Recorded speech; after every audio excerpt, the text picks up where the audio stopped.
Ya, shalom. Selamat pagi. Sudah makan? Oh sudah, ya.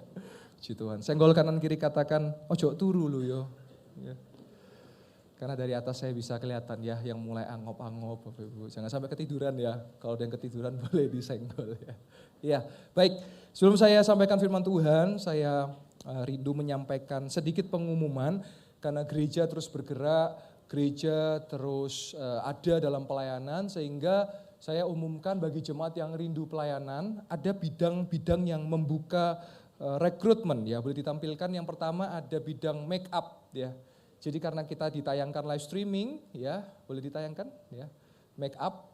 Jadi saudara yang punya keahlian dalam make up atau tata rias atau ya, nah itu saudara bisa terlibat ya, bisa multimedia ya.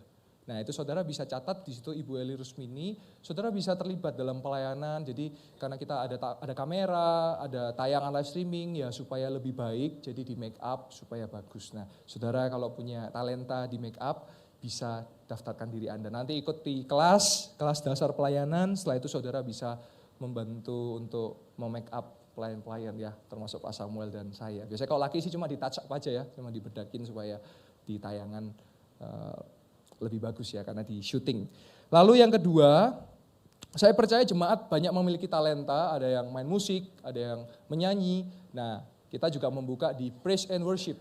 Nah, saudara bisa terlibat, mendaftar ya di Ibu Eli Rusmini juga ya. Saudara bisa catat, juga yang menyaksikan tayangan live streaming juga bisa mencatat dan bisa mengikuti ya. Sama-sama kita melayani Tuhan ya, baik di mimbar, di balik mimbar, kita sama-sama melayani Tuhan. Baik, saya akan masuk ke dalam firman Tuhan.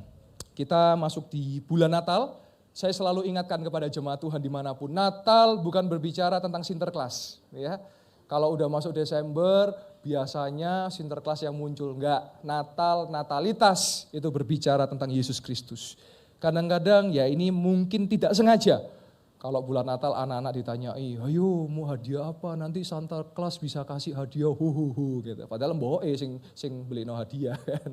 Nah dari kecil sudah disusupi, dibelikan hadiah, ternyata orang tua yang membelikan. Tapi itu katanya dari Sinterklas, nanti ditaruh di bawah bantal, nanti ditaruh di bawah kasur. Nah kita harus ingatkan, Natal itu berbicara tentang Yesus. Nah sekarang, ketika bulan Natal, Yesus lahir ke dunia. Kalau Yesus lahir ke dunia, kita yang terima kado atau kita yang beri kado?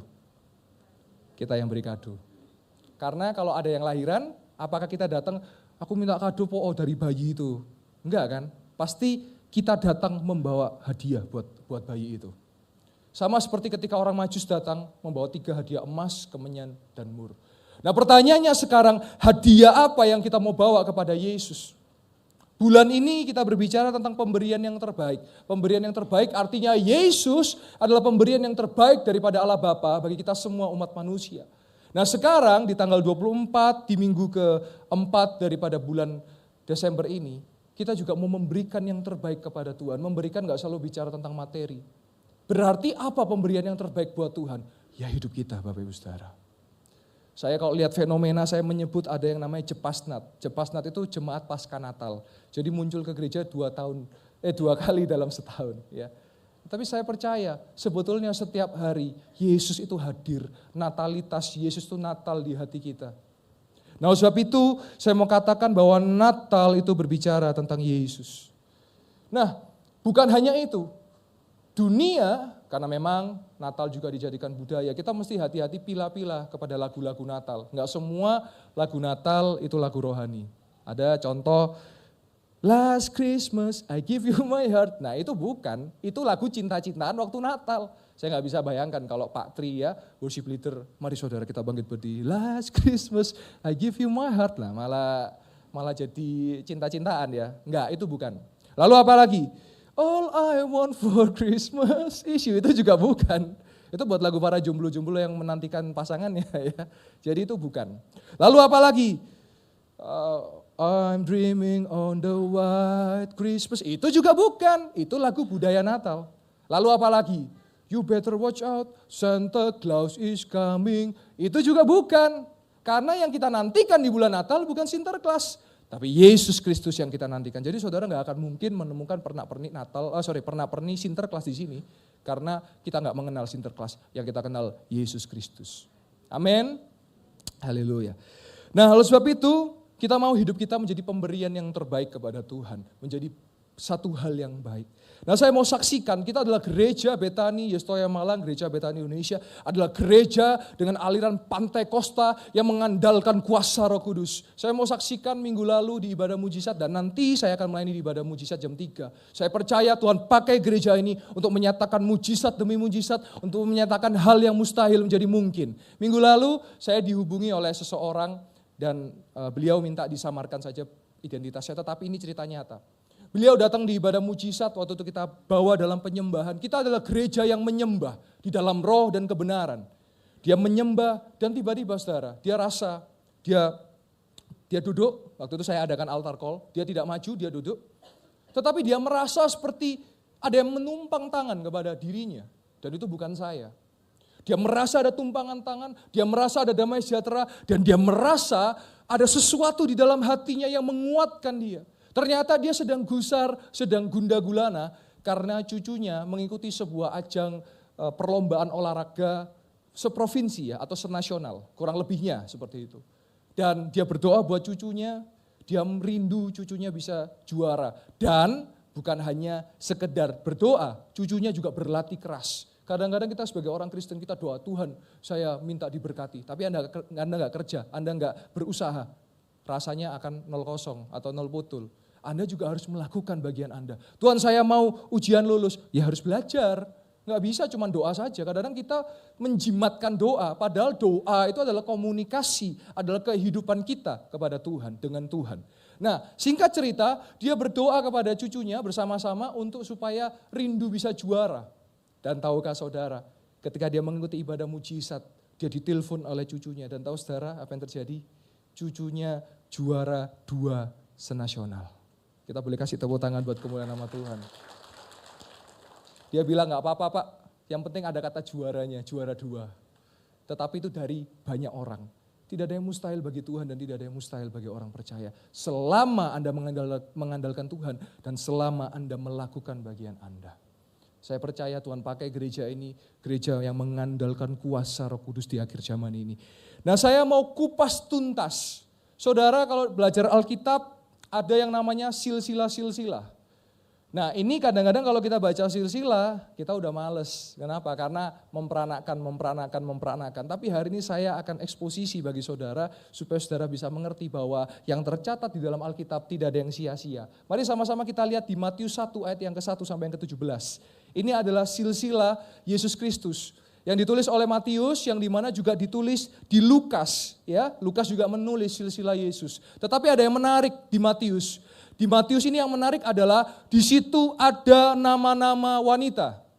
Saudara perlu tahu orang Yahudi itu adalah orang yang menganut patriarki. Apa itu patriarki? Patriarki adalah orang yang tidak menganggap wanita. Jadi tidak ada kesetaraan di mana wanita dianggap lebih rendah daripada pria. Sehingga akan jarang kita temukan nama-nama wanita. Tetapi di silsilah, di situ nanti kita akan menemukan ada 5 perempuan yang tercatat di situ atau 5 wanita. Mari sama-sama kita baca. Matius 1 sampai ke 17 saya baca bagi jemaat Tuhan. Dikatakan, inilah silsilah Yesus Kristus, anak Daud, anak Abraham. Jadi bagi orang Yahudi, Raja Daud, Bapak Abraham itu punya makna yang luar biasa bagi mereka. Abraham memperanakan Ishak, Ishak memperanakan Yakub, Yakub memperanakan Yehuda dan saudara-saudaranya. Yehuda memperanakan Peres dan Sera dari Tamar, Peres memperanakan Hezron, Hezron memperanakan Ram. Lalu Ram memperanakan Aminadab, Aminadab memperanakan Nahason, Nahason memperanakan Salmon. Salmon memperanakan Boas dari Rahab, Boas memperanakan Obed dari Rut. Obed memperanakan Isai, Isai memperanakan Raja Daud, Daud memperanakan Salomo dari istri Uria. Siapa istri Uria? Batsheba, ya. Salomo memperanakan Rehabeam, Rehabeam memperanakan Abia, Abia memperanakan Asa, Asa memperanakan Yosafat, Yosafat memperanakan Yoram, Yoram memperanakan Uzia, Uzia memperanakan Yotam, Yotam memperanakan Ahaz, Ahaz memperanakan Hizkia, Hizkia memperanakan Manasye, Manasye memperanakan Amon, Amon memperanakan Yosia, Yosia memperanakan Yekonya dan saudara-saudaranya pada waktu pembuangan ke Babel. Sesudah pembuangan ke Babel, Yekonya memperanakan Shealtiel, Shealtiel memperanakan Zerubabel, Zerubabel memperanakan Abihud, Abihud memperanakan Eliakim, Eliakim memperanakan Azor, Azor memperanakan Sadok, Sadok memperanakan Akim, Akim memperanakan Eliud, Eliud memperanakan Eleazar, Eleazar memperanakan Matan, Matan memperanakan Yakub, dan Yakub memperanakan Yusuf suami Maria yang melahirkan Yesus yang disebut Kristus. Jadi seluruhnya ada 14 keturunan dari Abraham sampai Daud, 14 keturunan dari Daud sampai pembuangan ke Babel, dan 14 keturunan dari pembuangan ke Babel sampai Kristus. Wow, tadi panjang sekali Bapak Ibu ya, mungkin kalau kita baca kita bisa ngantuk. Tetapi kita perhatikan sama-sama. Yang pertama, kita perlu tahu dulu bahwa, saya ulangi, orang Yahudi adalah yang menganut patriarki. Mereka tidak menganggap wanita. Tetapi kalau itu dicatat, berarti Matius punya pesan khusus bagi setiap kita. Hari ini orang percaya. Mari kita bahas satu persatu. Yang pertama, di situ ada yang namanya Tamar di ayat ketiga. Ya, di mana Yehuda memperanakan Peres dan Serah dari Tamar. Nah, saya perlu jelaskan, orang Yahudi itu punya satu juga kultur yang di mana kalau itu lahir dari ibu yang darahnya Yahudi, anaknya pun tetap dianggap Yahudi. Sedangkan kalau kita sekarang yang meneruskan marga atau meneruskan family itu pasti yang pria. Sehingga disebut kalau pria itu anak dalam, kalau wanita anak luar. Karena akan dipinang oleh orang lain dan ikut dengan suaminya. Nah sedangkan kalau orang Yahudi, kalau dia lahir dari wanita yang Yahudi, dia tetap dianggap Yahudi. Contoh, Timotius. Timotius itu ibunya Yahudi, papanya bukan Yahudi. Tetapi Paulus menganggap tetap Pak Timotius adalah Yahudi walaupun sekitarnya bilang dia adalah campuran. Nah itu contohnya. Nah sekarang siapakah Tamar? Saudara, kalau saudara senang baca Alkitab, Tamar tercatat kisahnya di Kejadian 38. Nah Tamar ini mengalami sesuatu yang disebut hubungan incest. Apa itu incest? Hubungan sedarah. Walaupun sebetulnya menantu dengan mertuanya. Mertuanya yaitu Yehuda. Nah singkat cerita, Yehuda ini punya 3 anak. Ya, anaknya ada salah satu namanya, ada yang terkenal namanya Onan, ya. Jadi kita bisa lihat di situ. Nah, anak pertama dari Yehuda itu menikah dengan Tamar. Tetapi sebelum sempat mempunyai keturunan, meninggal. Nah, lalu Yehuda menyuruh adiknya yaitu Onan. Nah, kita perlu tahu kalau saudara baca hukum Taurat, orang Israel itu punya yang namanya pernikahan levirat. Apa itu pernikahan levirat? Kalau kakaknya misalnya meninggal dan belum punya keturunan laki-laki, maka adik iparnya harus melanjutkan menikahi kakak iparnya. Seperti itu namanya pernikahan levirat. Nah Onan itu ketika diminta oleh Yehuda, Onan tidak mau sehingga mohon maaf, Onan membuang benihnya. Kalau saudara baca di Alkitab sehingga makanya muncullah kata mohon maaf sekali disebut onani, karena berangkat dari Onan. Nah ketika saya bicara ini kepada anak muda, mereka bertanya, loh Pak, itu kan dosanya matinya bukan karena melakukan itu Pak, tetapi karena tidak mau memberikan anak untuk Tamar sehingga Tuhan ambil nyawanya Onan. Saya jawab, saudara saya mohon maaf, di kitab Matius dikatakan, kalau kita berpikir kotor, kita berpikir kotor itu sudah sama dengan berzina, betul? Nah saya mau tanya, bagaimana proses menuju kepada kata yang tadi saya sebutkan? Ya Anda harus berpikiran kotor, berarti secara tidak langsung Anda berzina, begitu. Nah akhirnya ketika Onan mati, harusnya yang melanjutkan tuh adiknya namanya Shelah. Nah Shelah waktu itu masih kecil Bapak Ibu. Sehingga Yehuda tidak mau kepada anak bungsunya ini. Sehingga apa yang dilakukan? Tamar diusir, Tamar dikeluarkan dari keluarga. Nah singkat cerita, waktu itu saya singkat aja ceritanya, Yehuda lagi mungkin lagi foya-foya. Dia ketemu dengan Tamar, Tamar itu menutup wajahnya, dan dia disebutkan dalam Alkitab, dia menjadi wanita sundal atau perempuan sundal. Yang dimana tanpa sadar dia melakukan hubungan dengan Yehuda. Jadi Tamar dicatat dalam Alkitab bukan wanita yang baik-baik. Nah dari kejadian itu mengandunglah Tamar Yehuda menjadi malu, kalau saudara baca di Alkitab dia menjadi malu, dan akhirnya apa yang dilakukan? Ya sudah, diteruskan anaknya, disebut di situ melahirkan Peres dan Sera, ini kembar. Ya, jadi Peres dan Sera ini kembar. Tetapi yang meneruskan silsilah Yesus dari Peresnya. Oke, Tamar bukan wanita baik-baik ya. Lanjut, dikatakan ada di situ siapa? Rahab. Rahab juga bukan wanita baik-baik. Rahab itu siapa kalau saudara baca di kitab Yosua? Siapa Rahab? Perempuan sundal. Rahab terkenal karena apa? Dia melindungi Yosua dan Kaleb waktu pengintaian, 12 pengintai kalau saudara tahu ceritanya. Dia melindungi Rahab. Nah ternyata kalau kita lihat siapa Rahab? Rahab adalah dikatakan adalah berarti buyutnya Daud. Kakeknya Isai. Isai adalah ayahnya Daud.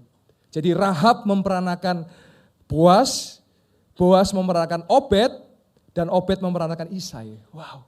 1, Tamar bukan orang baik-baik. 2, Rahab bukan orang baik-baik. Lanjut lagi, ada yang selanjutnya yang ketiga siapa? Rut. Anda tahu siapa Rut? Rut kalau zaman sekarang disebutnya kafir karena dia orang Moab, bukan orang Yahudi. Dia adalah Rut menantunya siapa? Naomi. Karena Mahlon suaminya Rut mati, Rut disuruh, wis kamu pergi aja, jangan ikut saya. Tapi karena Rut setia, dia bersama-sama dengan Naomi, akhirnya dia ketemu dengan siapa namanya? Boas. Dari Boas lah lahir Obed. Dari Obed lah lahir Isai. Siapa Isai? Ayahnya Daud. Lalu lanjut lagi. Ada dikatakan yang selanjutnya. Wanita keempat siapa? Istri Uria. Siapa istri Uria? Batsheba. Batsheba juga mengalami hal yang tidak baik. Tahu saudara kenapa hal itu terjadi? Karena Daud melanggar peraturan. Jadi kalau saudara melanggar peraturan Tuhan, pasti saudara jatuh. Percaya saya. Harusnya waktu itu dia tidak naik ke soto istana. Tetapi dia naik ke soto istana pagi-pagi, dia melihat Batsheba lagi, kalau bahasa Jawanya lagi adus, lagi mandi. Akhirnya dia melihat mata turun ke hati dan turun-turun selanjutnya. Akhirnya dia panggil Batsheba, dia melakukan sesuatu yang tidak berkenan di hadapan Tuhan. Dan tahukah saudara, dosa itu pasti efek bola salju. Enggak mungkin berhenti, dia efek bola salju. Dari dia melakukan hubungan yang salah, lanjutnya apa? Suaminya direncanakan untuk dimatikan. Padahal Uria itu setia sekali kepada Raja Daud. Tahu saudara yang terjadi? Uria disuruh paling depan dan akhirnya dia mati. Walaupun Daud sudah merencanakan rencana yang lain. Rencananya apa? Uria disuruh pulang. Pulanglah, ketemu istrimu. Tujuannya apa? Supaya kalau Batsheba hamil, berarti karena Uria, bukan karena Daud. Tapi Uria nggak mau. Enggak, Raja, saya mau tetap ada di istana. Akhirnya dirancangkan rancangan kejahatan. Bapak Ibu saudara jemaat Tuhan, kalau saudara sudah tahu itu melanggar Tuhan, kalau saudara tahu itu dosa, jangan dilanjutkan. Pasti itu akan terus. Bagaimana caranya? Ya harus dipatahkan di dalam nama Yesus, harus diselesaikan di dalam nama Yesus. Ya, lanjut. Ayat yang perempuan yang terakhir. Di ayat 16 disebutkan, Maria. Pak, kenapa Yesus harus lahir dari Ibu Maria? Kenapa enggak dari ibu-ibu yang lain misalnya? Kenapa harus Ibu Maria? Itu juga ada alasannya Bapak Ibu. Karena nubuatan pada perjanjian lama itu digenapi di dalam hidup Yusuf dan Maria. Nubuatan apa Pak? Mari sama-sama kita lihat ayat kesukaan kita semua. Ayat terakhir ya.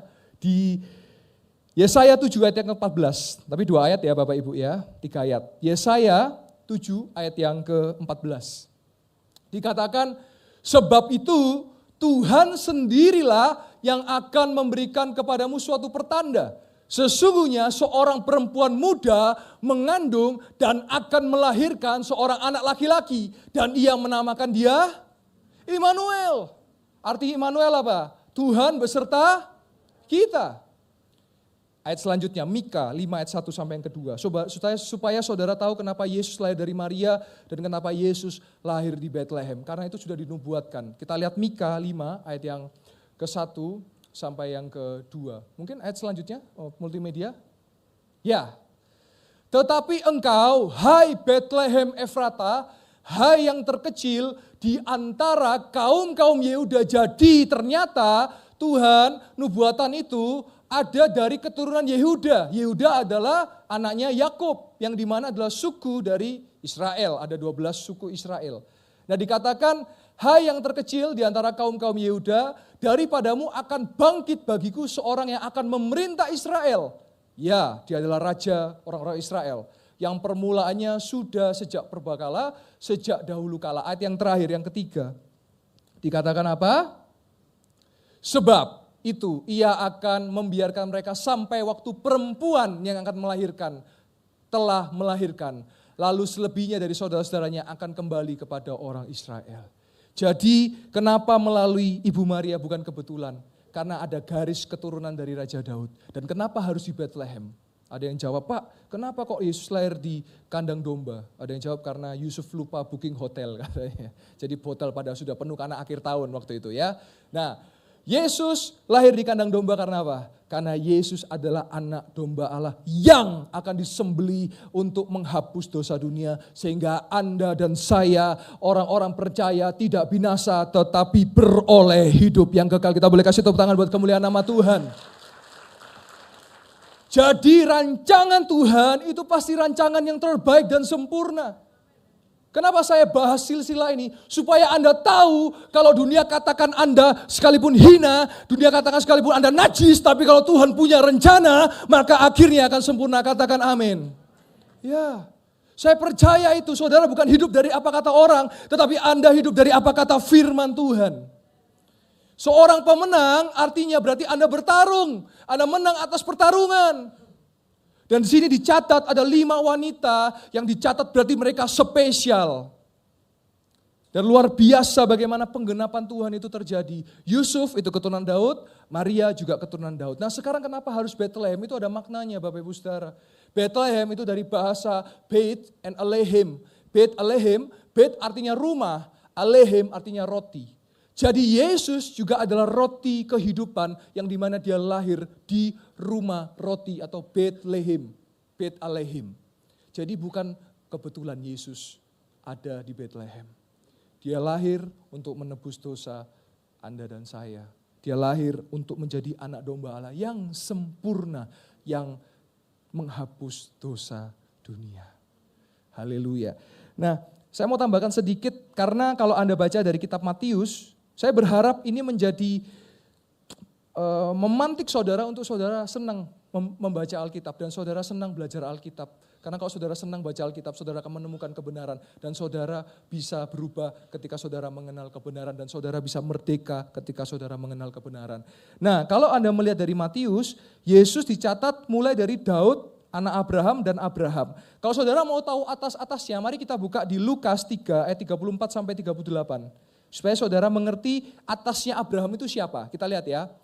Jadi anak Yakub adalah Ishak, anak Abraham, anak Tera, anak Nahor, anak Seruk, anak Rehu, anak Pelek, anak Eber, anak Salmon. Memang ada kesamaan nama Salmon karena pada zaman itu nama bisa sama. Yohanes ada banyak, Simon ada banyak, ya. Dan anak Kenan, anak Arpaksad, anak Sem, anak Nuh, anak Lamek. Anak Metusala, anak Henok, anak Yared, anak Mahalil, anak Kenan, anak Enos, anak Set, anak Adam, dan anak Allah. Wow. Saudara tahu kisah Henok? Cuma dicatat 1 ayat. Dia bergaul dengan Allah, dia tidak mengalami kematian. Saudara, kalau kita bergaul karib dengan Allah, kita akan ada di hatinya. Nah sekarang, apa yang kita bisa belajar dari apa yang tadi saya sudah paparkan bagi Bapak Ibu Saudara? Yang kita bisa belajar adalah Tuhan bisa pakai siapa saja untuk menyatakan rencananya. Pak, tapi masa lalu saya Pak. Pak, tapi dulu Pak, dulu. Segenggam emas, kau pinang aku, dulu. Saudara, waktu itu gak bisa kita putar. Setuju? Apa yang kita bisa putar? Oreo ya, diputar, dicelupin. Waktu gak bisa kita putar Bapak Ibu. Mungkin Anda di masa lalu pernah lakukan kesalahan. Terus apa yang Anda harus lakukan? Kalau saudara diberikan hari ini hidup, maka marilah ke depan ini saudara benarkan hidup saudara supaya yang lalu tidak terulang kembali. Dalam beberapa kesempatan saya melayani yang namanya pelepasan dan pengusiran. Ya, banyak nanti minggu depan saya akan kembali ada yang mau dilayani karena mau dilepas susuk dan jimatnya. Saudara tahu nggak? Ada yang namanya kutuk generasi. Kutuk generasi itu bukan hanya kuasa gelap. Termasuk ini saya perlu paparkan kepada jemaat supaya jemaat Tuhan belajar hidup dalam kebenaran. Kalau mulai dari atas suka selingkuh, saya ulangi ya, atas suka selingkuh, nanti keturunannya pun juga akan selingkuh. Percaya saya? Saudara bisa lihat sendiri. Kalau atasnya suka selingkuh, nanti itu nurun ke bawahnya suka selingkuh. Terus bagaimana Pak caranya? Ya saudara mesti datang kepada Yesus supaya kebiasaan selingkuh dipatahkan dalam nama Yesus.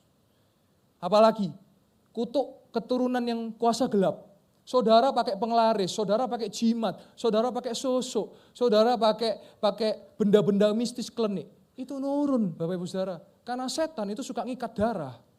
Solusinya gimana? Ya dipatahkan, ditengking, diusir dalam nama Yesus. Jadi saudara perlu pahami ini. Saudara jangan mau pelokoto sama setan.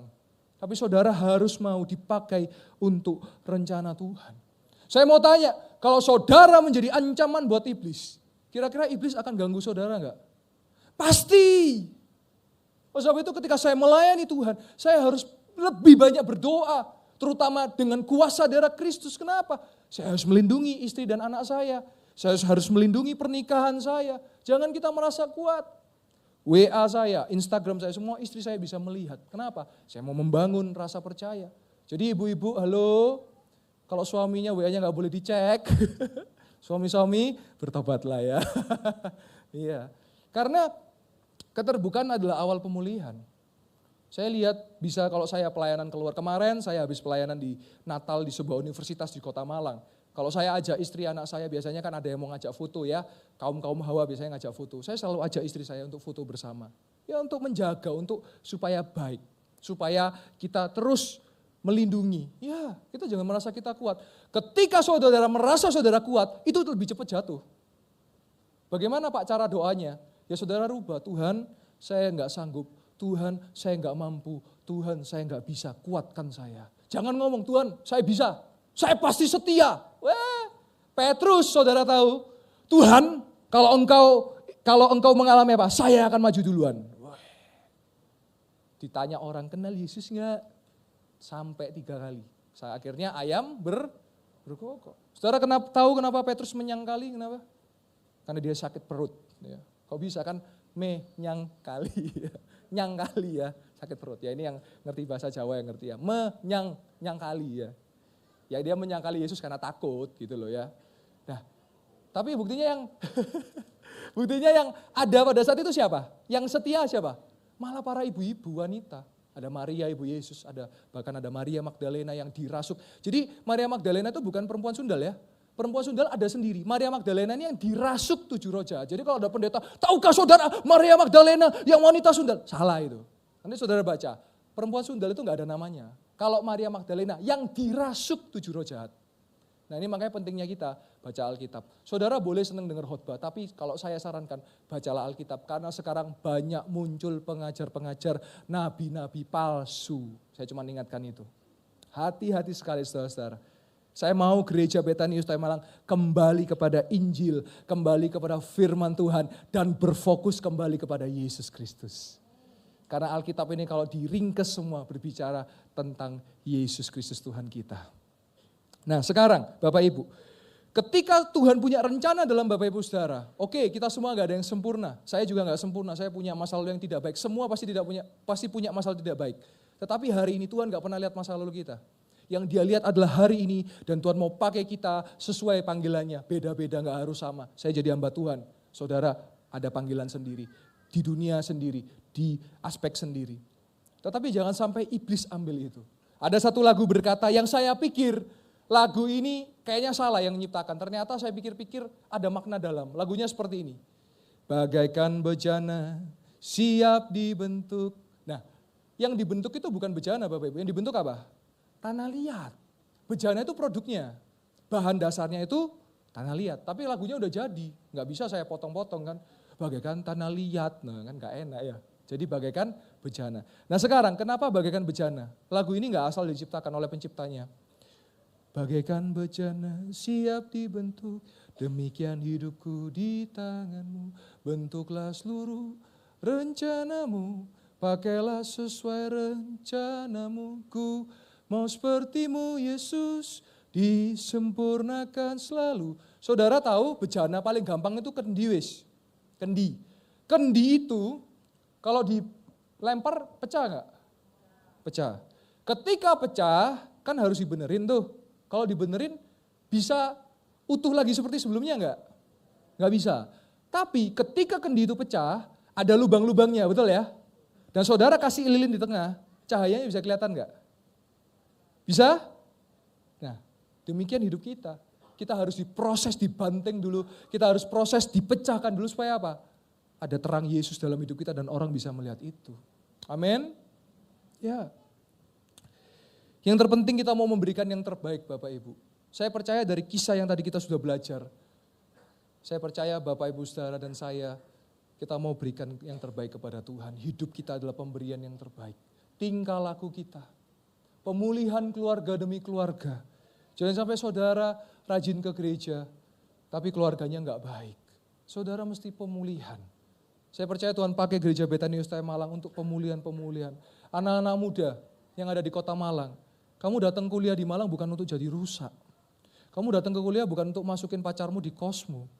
Tapi kamu datang ke Malang untuk kamu pulang ke daerahmu, kembali ke pulang asal, jadi kebanggaan kota, jadi kebanggaan orang tua dan berhasil. Amin. Ya, saya percaya Tuhan punya rencana buat setiap kita. Saya mau sampaikan satu fakta yang mengerikan Bapak Ibu Saudara. Saya dihubungi oleh seseorang dari satu kota yang saya tidak sebutkan kotanya. Dia minta saya untuk datang ke kota itu untuk saya melayani penyuluhan. Ini dari Dinas Kesehatan. Kenapa? Karena ditemukan ada seorang laki-laki sekitar usia 20 tahunan. Sudah kena HIV AIDS. Tahu kenapa kena HIV AIDS? Karena melakukan hubungan sesama jenis dengan pasangan gay-nya. Umur 20 tahun Bapak Ibu. Saya diminta datang untuk saya menyampaikan kebenaran. Terus kalau kita nggak nyampaikan kebenaran, dunia bagaimana? Umur 14, 15, mohon maaf. Bagian vitalnya rusak karena apa? Suka lihat video dari Telegram. Bapak Ibu, kalau engkau mengasihi anakmu dan engkau melihat ada aplikasi Telegram di HP anakmu, hapus dalam nama Yesus. Jangan ditunda. Papa mama kalau punya Telegram, hapus saja udah. Itu tempat yang nggak benar. Saya nggak pernah tahu Telegram gimana, tapi saya diceritai oleh orang ini tentang aplikasi namanya Telegram. Kalau engkau mengasihi, kasih, itu bukan artinya membiarkan. Tetapi kasih itu artinya menyatakan kebenaran supaya kembali ke jalan yang benar. Ketika Yesus berjumpa dengan perempuan sundal, apa yang dia katakan? Bertobatlah dan jangan berbuat dosa lagi. Ketika saudara menemukan ada hal-hal yang tidak baik, saudara boleh tegur, saudara boleh sampaikan kebenaran supaya apa? Kembali ke jalan yang benar. Amin. Saya percaya kita akan menjadi hidup yang memberikan yang terbaik. Saya mau tutup dengan sebuah lagu Bapak Ibu. Ini lagu dunia, lagu sekuler. Mungkin ada yang tahu, ada yang nggak tahu, tapi saya nyanyikan. Lagu ini, kalau saya pikir, ini kayak lagu yang dimana penciptanya ini memposisikan ini kayak Tuhan Yesus ngomong sama manusia. Lagunya kayak gini. Kau boleh acuhkan diriku dan anggapku tak ada. Tahu lagunya ya? Nah, seringkali orang, mana Tuhan? Mana Yesus? Kok nggak bisa? Kok nggak ada? Kok nggak ada? Tetapi Yesus menjawab, namun takkan merubah perasaanku kepadamu. Yesus cinta kita. Dalam kondisi apapun, dia tetap cinta dan dia yakin suatu saat, ku yakin pasti suatu saat semua akan terjadi. Kau kan mencintaiku dan tak akan pernah melepasku. Suatu saat ketika engkau berjumpa dengan Yesus, engkau enggak mau sedetik pun ninggalin Yesus. Sedetik pun engkau selalu kepengen dengan Yesus. Refnya ya, ini buat kita semua. Yesus mau mendampingi dirimu. Kalau dunia nyari salahnya kita, nyari kurangnya kita. Yesus mau cintai kekuranganmu. Setiap Jumat Agung, Yesus yang rela terluka untukmu selalu. Biar gak tegang. Kalau dunia tinggalkan kita, kalau pas ada uang orang baru dekat, gak ada uang abang melayang, gak ada uang abang ditendang. Tetapi Yesus setia, Yesus janjikan, Yesus ada. Kita kasih tepuk tangan buat Tuhan Yesus. . Saudara, saya mau katakan Yesus adalah sahabat yang setia. Saudara kalau masih dalam posisi yang kuat, banyak orang dekat Bapak Ibu Saudara. Saudara mau tahu sahabat sejati itu kapan muncul? Ketika titik terendah saudara. Ketika saudara sudah gak bisa ngapa-ngapain. Ketika saudara mengalami masalah yang membuat Anda terpuruk. Kalau itu muncul berarti itu sahabat. Dan siapa yang selalu ada dalam suka, dalam duka, dalam senang, dalam sedih, dalam sehat, dalam sakit. Siapa yang selalu ada? Yesus Tuhan kita. Kalau dia setia sama kita, mari kita belajar setia sama dia. Saya rindu jemaat Tuhan, engkau ngalami Yesus. Kalau engkau ngalami Yesus, hidupmu berubah. Kalau engkau ngalami Yesus, mujizat menjadi hal yang biasa. Kalau engkau ngalami Yesus, berkat menjadi hal biasa. Itu bukan kejar yang kita kejar, tapi Yesus yang harus kita kejar. Biar di tahun 2024, dalam hitungan 2 minggu lagi, ya kurang lebih seminggu ya, 8 hari kita sudah masuk tanggal 1 Januari 24. Mau dunia gonjang-ganjing, mau ada perang di sana sini, mau ada apapun itu, kalau kita di dalam Yesus kita pasti tenang dan kita pasti aman. Ekonomi dunia mengatakan A, B, C sampai Z. Tapi saudara, mari sama-sama kita kilas balik. Tanpa terasa pandemi sudah berapa tahun? 3 mau 4 tahun. Tapi saudara, kalau sampai hari ini engkau bertahan, itu karena siapa? Karena Yesus Tuhan. Kita boleh kasih tepuk tangan buat kemuliaan nama Tuhan. Dia sahabat kita yang setia, saudara. Firman Tuhan dengan jelas Amsal 17 ayat 17 berkata, seorang sahabat selalu setia, bahkan melebihi saudara di setiap waktu. Saya rindu kita kembali kepada Yesus. Saudara alami Yesus. Apa di momen Natal ini dengan saudara, dengan keluarga, dalam pekerjaan saudara, dalam pelayanan saudara, dalam kehidupan studi saudara. Mungkin saudara ada yang menyerah, mungkin ada saudara yang bahkan berputus asa. Saya mau katakan Yesus masih hidup bagi saudara dan saya. Amin. Saya undang pemain musik dan worship leader boleh maju ke depan, lampu boleh dipadamkan. Saudara, saya rindu membawa saudara ke dalam penyembahan.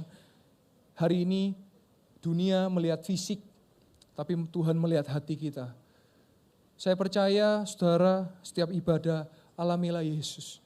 Kalau saudara mau nangis, saudara boleh nangis. Kalau saudara mau berseru, saudara boleh berseru. Kalau saudara mau berdoa, saudara boleh berdoa. Dia hidup, saudara. Dia ada bersama-sama dengan kita.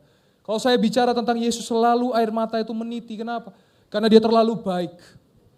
Kita semua punya masa lalu yang gak baik, Bapak Ibu Saudara. Kita punya masa lalu yang kelam, Bapak Ibu Saudara.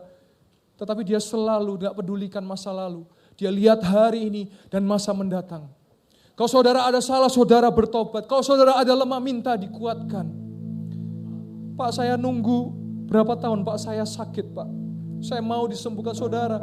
Saya percaya dia sanggup menyembuhkan dan selalu tepat pada waktunya. Ada yang sehari bisa sembuh, ada yang seminggu, ada yang sebulan, bahkan ada yang 12 tahun harus menunggu.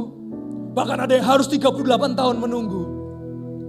Tetapi saudara, kalau saudara fokus kepada Yesus, hati itu akan melekat kepada Yesus. Maka yang terpenting adalah hubungan hati saudara, hati yang menyembah, hati yang mengasihi, hati yang mengenal. Hati yang tulus yang tidak pamrih. Kalau saudara pakai hati yang pamrih, kalau Tuhan gak tolong saudara gak akan ikut Yesus. Tapi kalau saudara punya hati yang tulus, mau Tuhan tolong tidak tolong saudara akan setia kepada Yesus. Dia datang ke dunia, dia tahu manusia itu bobrok. Dia tahu manusia itu bejat. Tetapi dia mau turun ke dunia, kenapa? Karena kasihnya kepada kita.